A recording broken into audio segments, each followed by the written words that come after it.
My name is Rory Nelen, and I am interviewing Miss Marcia Pugliese, my grandmother, on March 31st, 2017.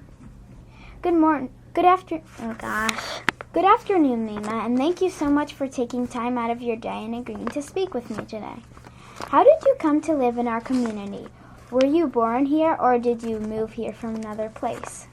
Actually, I was born and brought up here. Okay. Can you tell me what life was like for you growing up, including school and things you enjoyed doing?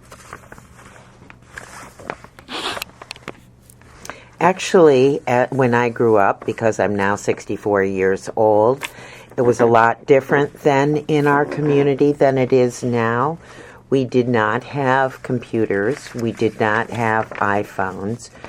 And so basically, like during the summer vacations, we would be outside playing all day long and playing baseball, going to Ferry Springs to swim, which is only like a mile from the village.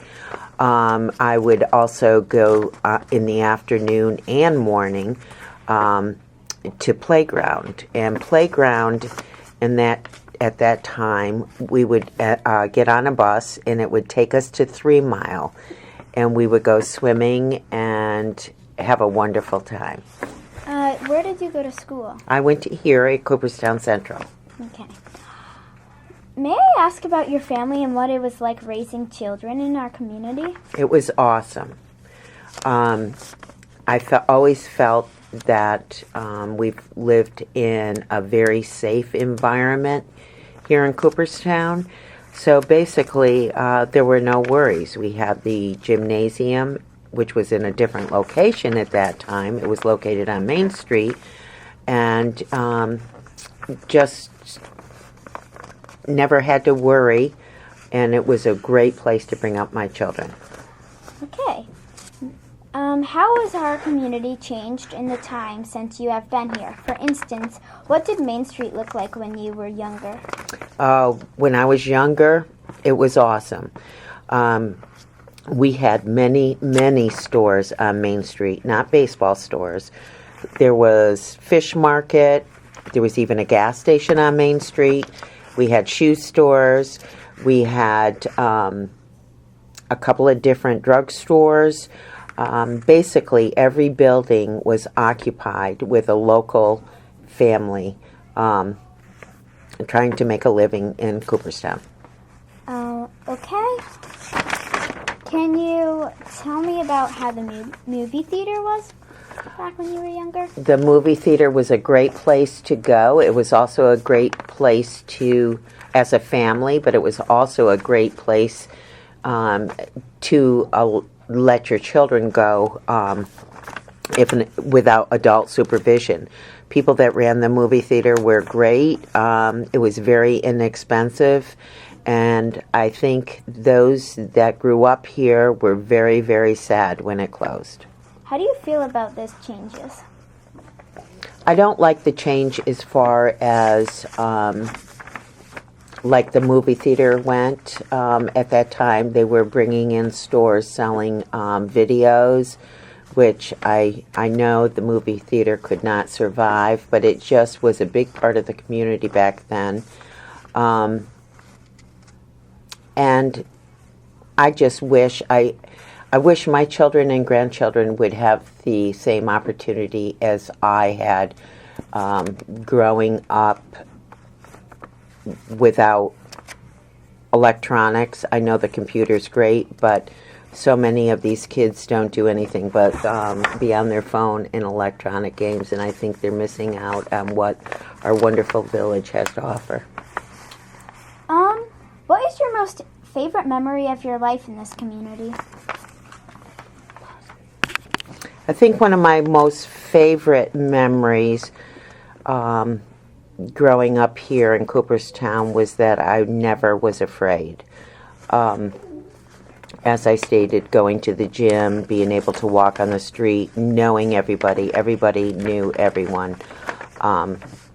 It was a very nice community growing up, and Okay. Have you worked in our community, and if so, where? Please tell me about your working experiences. I worked for 18 years at Bassett Healthcare. I was a secretary there in prime care for many of the physicians. And I have seen lots of changes. I was there when the old hospital in the 80s was in the older part of the hospital building, and then I also had the opportunity to work in the clinic area. Can you tell me about your job now, if you have one? Yes, I do have a job. I work at Carrie Mead. Carrie Mead is a residence up, an estate, I should say, up on the west side of the lake, which is full of history, and at the end of the interview, I will give a brief history. Okay, that's great. Are you involved with any organizations besides you work here in our community, and can you tell me a little bit about them, if you have any? Actually, I'm not involved.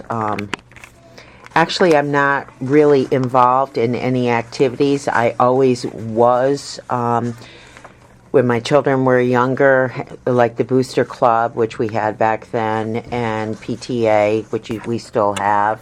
But as I've gotten older, I let my children take over my responsibilities there. I do go to St. Mary's Catholic Church, which is located here in the village. Cool. What have you and your family done for entertainment in our community through the years? Well,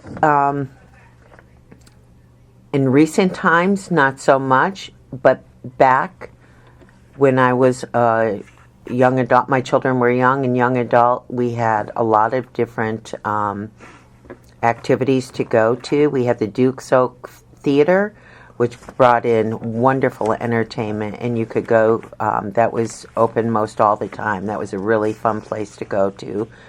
And just any type of thing that was going on in the community. That sounds awesome. Do you have any experiences that involves Otsego Lake, both good and bad? I use the lake all the time in the summertime. I have a pontoon boat, which I love going out on. It's a place where you can go out and not worry about TV going, talking on the phone. It's just very peaceful. It's one of the best lakes to swim in.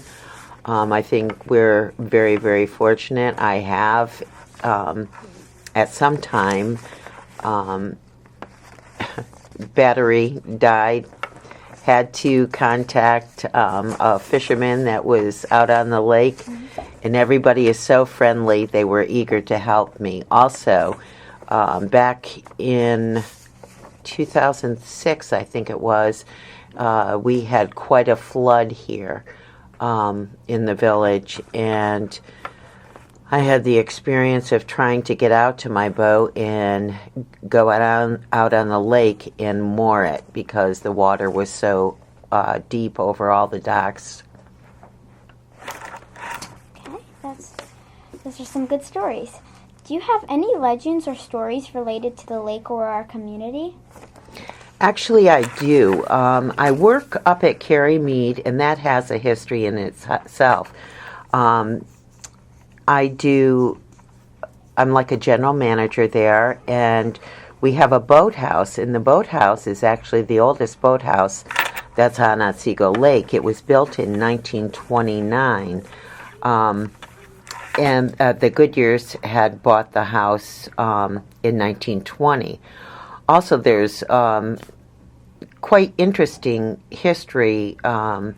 There's, to the left of Carrie Mead, there's a house called the Swanswicks, and Mr. Swanswick, or the Colonel Richard Carey, owned the Swanswicks, and he was an aide-de-camp to George Washington. So see right here, That is really interesting. In our own community, George Washington actually used to visit.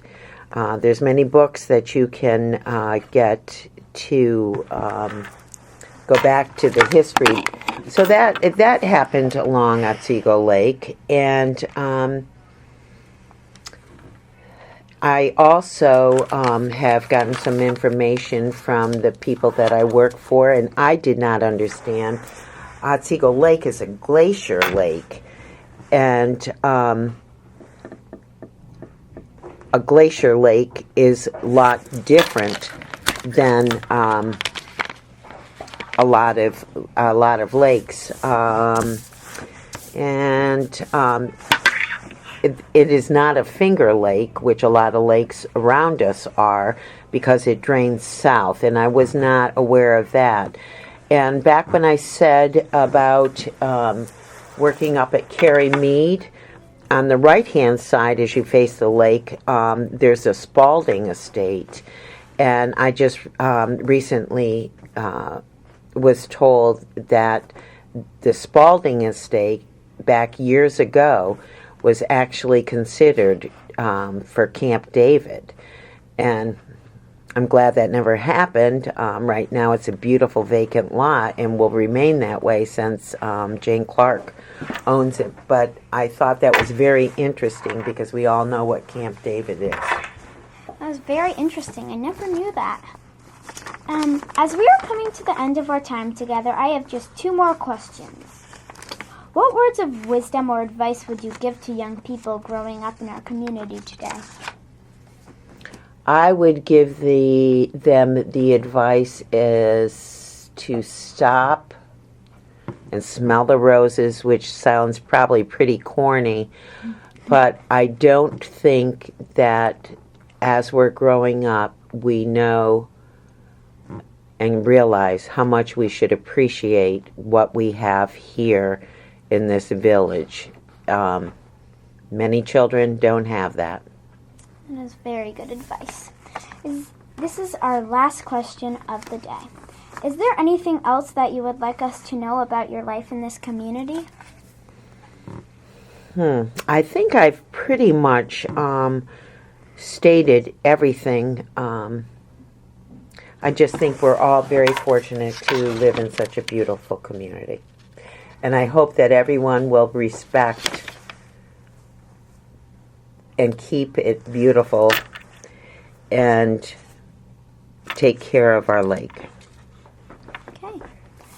Thank you so much for meeting with me today. Your answers are so interesting, and many people will enjoy hearing about you and your life here in Cooperstown.